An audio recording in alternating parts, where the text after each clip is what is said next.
Friends, I am scientist गौरव चौधरी और आज हम डिस्कस करेंगे कि किसी भी वस्तु को, किसी भी सामान को, किसी भी प्रोडक्ट को खरीदने से पहले हमें उसकी डिटेल्स को कैसे जानना है।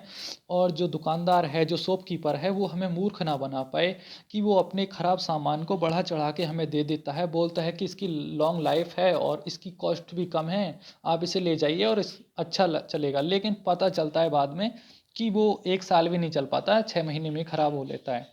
अगर हम एक विद्यार्थी हैं, हम एक सामाजिक नागरिक हैं, तो हमें इस चीज़ को जानना होगा, हमें नॉलेज होनी चाहिए कि हमें सामान कैसे खरीदना है। तो वही मैं आज आपको बताऊंगा। आज एग्जांपल लेके बताता हूँ। मैं इमिशन रॉड को खरीद के दिखाऊंगा कि किसी भी सामान की डिटेल्स को कैसे जानें। क्योंकि मैं भी खुद एक इलेक्ट्रिकल इंजीनियर हूँ, तो मेरा कर्तव्य बनता है कि मैं अपने भाई बहनों, अपने मित्रों और अपने दोस्तों को उजागर करूँ कि किसी भी सामान को हमें कैसे खरीदना होगा। तो अब मैं आपको बताता हूँ डिटेल्स में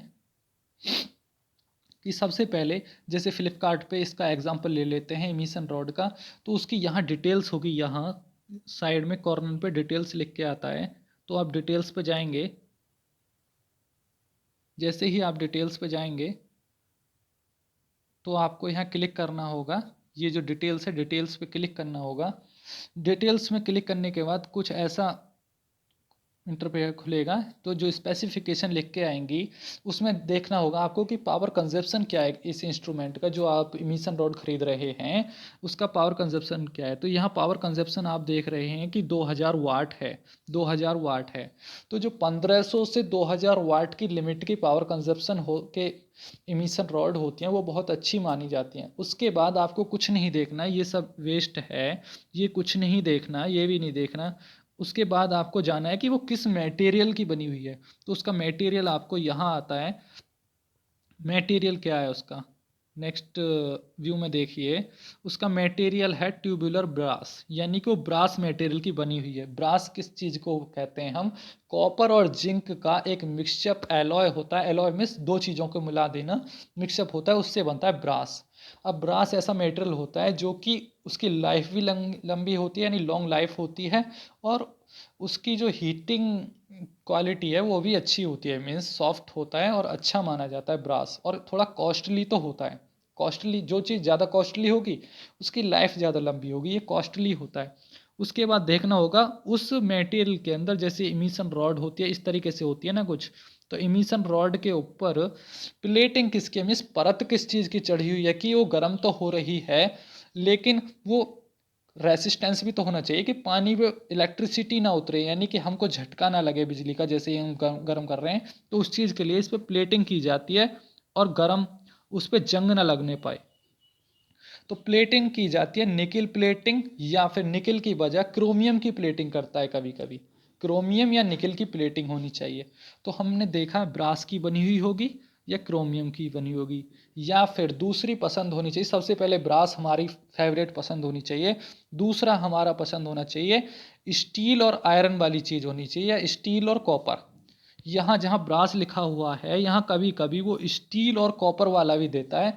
तो वो सस्ता मटेरियल आता है। जैसे कि ब्रास वाला जो इमिशन रॉड है वो करीब 400 की लिमिट में आता है, यानी 400। और जो हमारा स्टील और कॉपर वाला है वो 250 से 300 रुपये की लिमिट में मिल जाता है। तो सस्ते के चक्कर में कभी ना लूटें, ज़्यादा कोशिश करें कि ब्रास वाला ही खरीदें। स्टील वाले के अंदर ये है कि वो मजबूत तो होता है लेकिन वो जल्दी से पानी को गर्म नहीं कर पाता है। क्यों नहीं कर पाता है?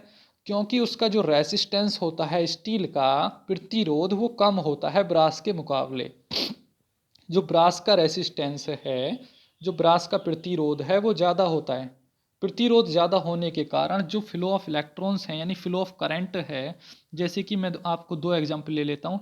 ये ब्रास वाली स्प्रिंग है, यानी कि जो ब्रास वाला इमिशन रॉड है ये ब्रास की है, यानी बी लिख देता हूँ इस पे मैं ब्रास पे।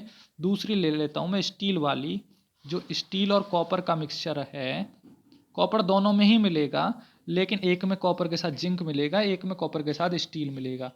तो ये ब्रास वाला है, ये स्टील वाला है। अब इसमें क्या होता है, इसका रेसिस्टेंस ज़्यादा होता है ब्रास वाले का। और जो फ्लो ऑफ इलेक्ट्रॉन है, यानी छोटे छोटे कण जो होते हैं, यानी कण ही तो होता है करंट, यानी फ्लो ऑफ इलेक्ट्रॉन्स, यानी इलेक्ट्रॉन्स के फ्लो को रोकता है। और जितना ज़्यादा कोई मटेरियल रोकता है उतनी ही ज़्यादा हीट प्रोड्यूस कर पाता है।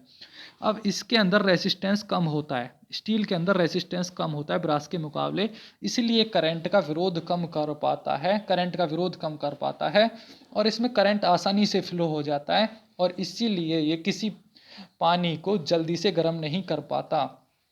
देखा होगा आपने, आपकी इमिशन रॉड पानी गर्म करने में ज़्यादा टाइम ले रही है तो समझ जाना वो स्टील की बनी हुई है। अगर कोई इमिशन रॉड पानी को फास्टली गर्म कर रही है तो समझ जाना वो ब्रास की बनी हुई है, क्योंकि ब्रास जो मटेरियल है वो करंट का विरोध ज़्यादा करता है, तो विरोध ज़्यादा करने के कारण हीट ज़्यादा प्रोड्यूस हो जाती है और स्टील मटेरियल में हीट कम प्रोड्यूस हो पाती है। होती तो है, दोनों ही मैग्नेटिक मटेरियल हैं और हीट भी प्रोड्यूस करते हैं, लेकिन ये है कि इसमें टाइम ज़्यादा वेस्ट होता है, ये फास्टली करती है और इसकी लाइफ भी ज़्यादा होती है इसके मुकाबले।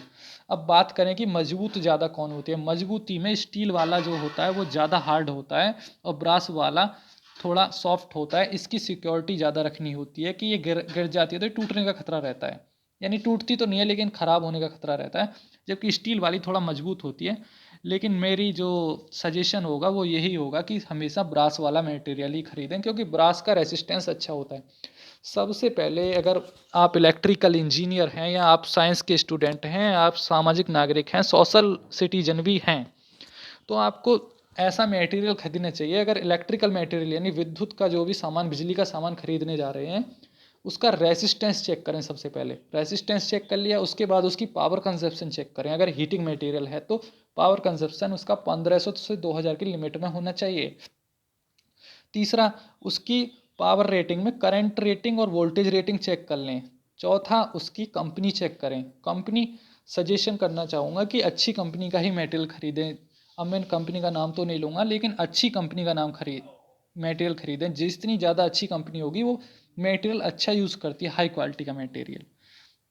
अब बात आती है, अब मैं आपको कैलकुलेशन करना सिखाऊंगा कि जैसे इस मटेरियल में मैंने आपको दिखाया था कि ये जो मटेरियल था ये 2000 वाट का था, तो ये 2000 वाट से आप क्या समझते हैं, ये 2000 वाट है क्या? लिखा हुआ देख लिया तो चौक बौक नहीं होना है इसे देख के। 2000 वाट का मटेरियल है तो आपको पता होता है कि ये जो इमिशन रॉड होती है सिंगल फेस पे चलती है, और सिंगल फेस में क्या होता है, इलेक्ट्रिसिटी कितनी होती है, 220 या 230 वोल्ट, 220 से लेकर 230 वोल्ट तक वोल्टेज होता है इलेक्ट्रिसिटी, ठीक है। उसके बाद आपकी इमिशन रॉड कितनी है, 1500 वाट की, यानी जो पावर कंजप्शन करेगी आपकी इमिशन रॉड वो करेगी करेक्ट 1500 वाट, 1500 वाट, यानी 1500 वाट। आपको वोल्टेज पता है, पावर पता है, तो आप क्या करोगे, आपको सिर्फ एक फार्मूला याद रखना होगा और आप इसकी कैलकुलेशन कर सकते हैं। P = V/I। सिर्फ ये फार्मूला याद रखना है, बाकी कुछ याद नहीं रखना है। आप कहीं भी बाजार में खड़े होकर भी किसी भी इंस्ट्रूमेंट की कैलकुलेशन बहुत आसानी से निकाल सकते हैं। आपको उस इंस्ट्रूमेंट के डब्बा जो होता है, पैकिंग जो होती है, उस पर पावर मिलेगी, पावर यानी कंजप्शन वाट में मिले, हमेशा पावर वाट में मिलेगी। तो यहाँ थी हमारी जो पावर थी वो थी 2000, यानी 2000। वोल्टेज कितना होता है, वोल्टेज सिंगल फेस का मटेरियल है तो आपको हमेशा पता होना चाहिए वोल्टेज 220 ही होगा, 220 सिंगल फेस के लिए हमेशा 220 होता है। मल्टीप्लाई में आई कर दीजिए। अब आपको जैसे आई निकालना होगा, करंट रेटिंग निकाल रहे हैं ना आप, तो आप कर देंगे I = P/V, यानी 2000 बटे 2000 बटे 220, 2000 बटे 220। अब कैलकुलेशन कर दीजिए, 0 से 0 ख़त्म हुआ, 22 से अब 200 को काट लीजिए आप। अब आप 22 से जब 200 को डिवाइड करेंगे तो फाइनली आ जाएगा कितना आपका 9.09। ये 9.09 क्या आया, करंट की यूनिट जो होती है एम्पेयर होती है। तो फाइनली ये माइंड में भी कर सकते हैं, मैं तो आपको सिखा रहा हूँ इसलिए मुझे टाइम लग रहा है।